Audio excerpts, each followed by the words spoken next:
मैं आपको बताऊं इरफान साहब, मैं एक माँ बाप को फादर को मिला गुजरात के अंदर। उनके 4 बच्चे थे, 3 बच्चे डंकी में जाते फोत हो गए, उन्होंने फिर चौथे को भेजा और कहा मुबारक हो चौथा पहुंच गया।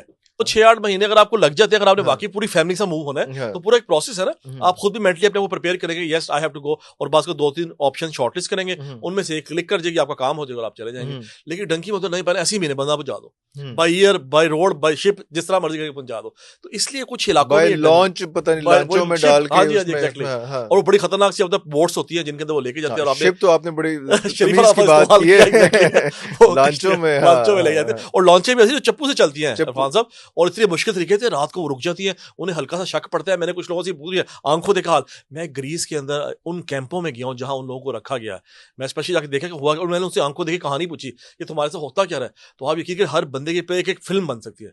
ऐसी सी खौफनाक कहानी उनकी, यहाँ से चलने की, ईरान तक पहुंचने की, फिर किस तरह वो पैदल जंगलों में वॉक करते हैं, सहराओं में से होते हुए टर्की के अंदर जाते हैं, फिर टर्की में वो किस तरह चलते हैं, बॉर्डर पे किस तरह जाते हैं जहाँ गोली मारने का ऑर्डर होता है और कई लोगों फायरिंग में मर जाते हैं, फिर अपने साथियों को जिंदा छोड़ के जाना, तड़पते हुए जाना कि वो पानी का गिलास तक नहीं उनके पास है, खाने की कुछ नहीं है, वो भूख से मर रहे हैं, और आपको उनको छोड़ के आगे जाना कि एजेंट कह रहा नहीं आगे जाओ, तुम्हारा डंकी का टाइम हो गया, पीछे रह गए तो मौत है, आगे भी मौत है।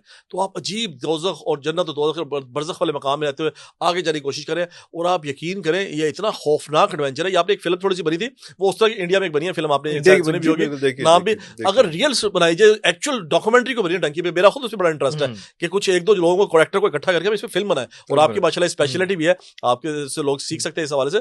तो लोगों को अंदाजा हो ये कितना खौफनाक चीज है, लेकिन उसके बावजूद क्रेज कम नहीं होता। मैं आपको बताऊं इरफान साहब, मैं एक माँ बाप को फादर को मिला गुजरात के अंदर। उनके 4 बच्चे थे, 3 बच्चे डंकी में जाते फोत हो गए, उन्होंने फिर चौथे को भेजा और कहा मुबारक हो चौथा पहुंच गया। उनको 3 के जाने को तो मिठाई बांट रहे थे कि जी मुबारक को सड़ा मुंडा ग्रीस पहुंच गया। 3 मारे गए, 3 बंदे मारे गए, यानी बैक टू बैक 3 बच्चे मारे गए। पहले एक को भेजा, फोत हो गया, दूसरे को भेजा, ये नहीं कि रुक गए कि अरे गलत काम है, नहीं करना चाहिए, बच्चे की डेथ हो गई है, दूसरे को फिर भेज दिया, फिर तीसरे को भेज दिया, चौथा पहुंचने में कामयाब हो गया।